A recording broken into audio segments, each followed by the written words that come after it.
Voter अधिकार यात्रा आज संपन्न हुई है। अब मुझे बिहार के प्रसिद्ध कवि रामधारी सिंह दिनकर की वे पंक्तियां याद आ रही हैं कि सदियों की ठंडी बुझी रात सुबह उठी, मिट्टी सोने का ताज पहने ठिलाती है, दो राह समय के रथ का घर घर नाच सुनो, सिंहासन खाली करो कि जनता आती है। वो जो नाद, जो गूंज है, वो आज बिहार के सड़कों पे, गलियों में, गांव में, हर एक घर से वो निकलने लगी है कि वोट चोर गद्दी छोड़। एक छोटा बच्चा से लेकर सामान्य व्यक्ति तक यह बात दोहरा रहा कि वोट चोर गद्दी छोड़। अब पूजा जी का पता नहीं किस नजर से कि उन्हें नहीं दिखा कहीं रोड पे।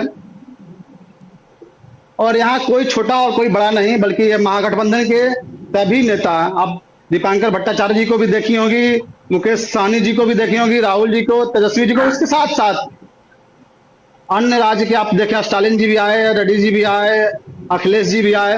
तो यह इंडिया गठबंधन पूरी मजबूती के साथ बिहार की आम जनता, खासकर जो गरीब, दलित, पिछड़ा, अति पिछड़ा, अल्पसंख्यक हैं, जिनको लक्षित करके उनका वोट काटा जा रहा था, उनके अधिकार को बचाने के लिए और उनके मताधिकार को सुरक्षित करने के लिए आप याद कीजिए, सबसे पहला जो प्रेस कॉन्फ्रेंस हमारे नेता आदरणीय तेजस्वी जी ने 27 जून को किया था, उसमें साफ कहा था कि केंद्र सरकार के इशारे पर लोकतंत्र को कमजोर करने की साजिश की जा रही है चुनाव आयोग के माध्यम से, और इसीलिए चुनाव से पहले बिहार में SIR कराया जा रहा था।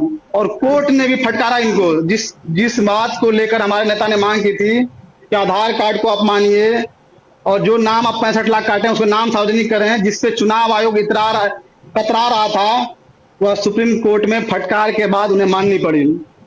और इस यात्रा के बाद हमारे कार्यकर्ता, हमारी गठबंधन के सब जो एकजुटता और बढ़ी है। दिनेश जी, आज तक किसी की सीएम चेहरा नहीं। पूजा जी कह रही हैं कि विपक्ष के पास मुद्दा नहीं है। इनको आप ध्यान दीजिए गौर से, जो विपक्ष के नेता प्रतिपक्ष आदरणीय तेजस्वी जी जिन जिन मुद्दों को उठाते गए, इनको वर्तमान सरकार को राह दिखाते गए और अचेत मुख्यमंत्री के ट्विटर हैंडल से घोषणा बारी बारी होते रहा, नकल करते गए। उन्होंने कहा रोजगार की बात, इन्हीं मुख्यमंत्री ने कहा था कहाँ से पैसा आएगा, बाद में रोजगार देना पड़ा।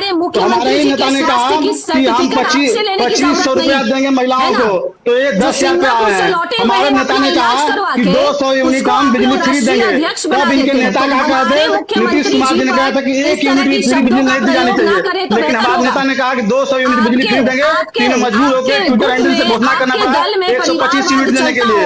हमारे नेता ने कहा कि हम युवा आयोग का गठन करेंगे, तो इनके नेता ने तो पीछे से नकल करते हुए युवा आयोग की बात करनी पड़ी। हमारे नेता ने कहा कि 1500 रुपया हम वृद्धा पेंशन और विकलांग लोग को देंगे, तो इनके नेता ने नकल करते हुए 1100 रुपया घोषणा की। तो इनके नेता जो है, अरे भाई साहब, कहने से कुछ नहीं होता है, करने से कुछ होता है। अच्छा ठीक है, एक एक कर बोलेंगे, आप कुछ भी एक कर बोलेंगे।